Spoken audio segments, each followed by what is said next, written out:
بسم الله الرحمن الرحيم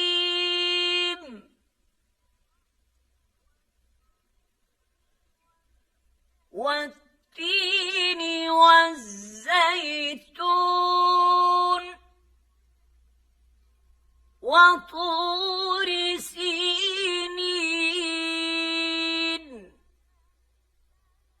وهذا البلد الأمين لقد خلقنا الإنسان في أحسن تقويم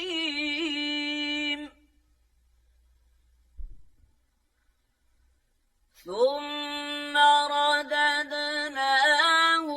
أسفل سافلين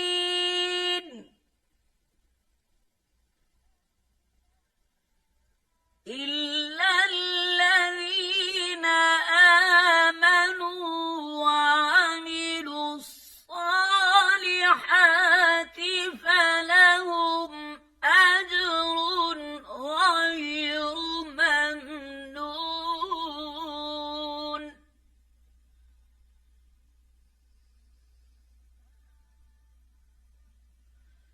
فما يكذبك